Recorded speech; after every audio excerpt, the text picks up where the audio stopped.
मोर समस्त शिक्षक भाई और भौणी मानू नमस्कार। आज अंतर्जातीय मातृभाषा दिवस उपलक्षे सुंदर एवं हृदयस्पर्शी भाषण प्रस्तुत करिछि। तेबे आसंतु भिडियोटी को आरंभ करनेबा। सम्माननीय सभापति महोदय तथा मोर सहकर्मी शिक्षक भाई और भौणी माने एवं सम्मुखरे बसिथिबा मोर स्नेहर छात्र छात्री माने, आज पवित्र अंतर्जातीय मातृभाषा दिवस उपलक्षे समस्त अनेक अनेक शुभेच्छा जणाई मोर वक्तव्य आरंभ करुछि। भाषा हेउछि निजर स्थिति, भाषा हेउछि निजर परिचय एवं भाषा हेउछि आम मानकर भविष्यत। नेल्सन मंडेलांक भाषा रे, if you talk to a man in language he understands that goes to his head, but if you talk to him in his mother tongue it goes to his heart। एही उक्तिटिरु आमे हृदयंगम करबा उचित जे मातृभाषार गुरुत्व केते। सेहिपरि स्वभाव कवि गंगाधर मेहर लिखिछंती, मातृभूमि मातृभाषा रे ममता जाहृते जन्मी नाही ताकू जदि ज्ञानी गणरे गणिबा अज्ञान रहिबे काहे। शिशुटी निजर पितामाता परिवार एवं परिवेशरु शिखुतिबा प्रथम भाषा हेउछि तार मातृभाषा।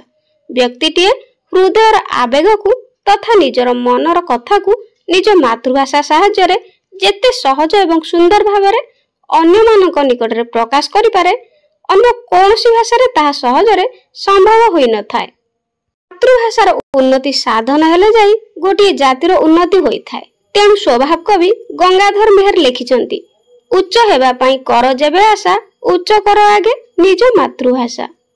मातृभाषा दिवस पालन करिवार मुख्य उद्देश्य होउछि निज मातृभाषा को सर्वदा सम्मान दबा एवं अधिक शक्तिशाली करिबा। तेणु 2000 मसिया ठारू प्रतिवर्ष फेब्रुआरी मास 21 तारिख को अंतर्जातीय मातृभाषा दिवस भावरे पालन करा जाउछि।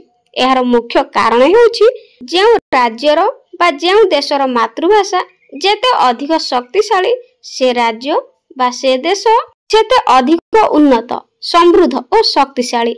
एकदा एक भाषा आंदोलन रही अंतर्जातीय मातृभाषा दिवसर सृष्टि होइथिला। मातृभाषार सुरक्षा और संरक्षण को अधिक सुदृढ़ करिवार उद्देश्य रखी प्रतिवर्ष फेब्रुआरी मास 21 तारिख रे सारा विश्व अंतर्जातीय मातृभाषा दिवस पालन करा। अविभक्त पाकिस्तान रे बंगला भाषा को द्वितीय जातीय भाषार मान्यता देवा लगी दाबी होउथिला। ढाका विश्वविद्यालय छात्र तथा सामाजिक कर्मी माने बंगला मातृभाषार अस्तित्व पई दीर्घ दिन धरी विरोध करि आसुथिले। 1952 मसिया फेब्रुआरी 21 तारिख दिन एही भाषा आंदोलन एभली तीव्र रूप धारण कला जे पाकिस्तान सरकार आंदोलनकारी ऊपर गुली चलाइथिले, जेउथे कि अनेक लोक प्राण हराइथिले। तेणु निज मातृभाषा पई शहीद होइथिबा तथा प्राण बलि देइथिबा लोकमानक स्मृति रे मातृभाषा दिवस पालन करिया पई बांग्लादेश सरकारक तरफरु यूनेस्को रो स्वीकृति परे 2000 मसिया ठारू प्रतिवर्ष फेब्रुआरी 21 तारिख को अंतर्जातीय मातृभाषा दिवस रूपे पालन करा जाउछि। मु गर्वर सहित कहिबाकू चाहूछि जे मु ओडिया, मो मातृभाषा भारी बढ़िया। मातृभाषार जय हेउ। शेष रे मु एतिकी कहि मोर वक्तव्य शेष करूछि। वीडियोटी पसंद आस्थिले चैनल को लाइक शेयर सब्सक्राइब करिया पई जमार भूलिबेनी। आज पई रहउछि, धन्यवाद।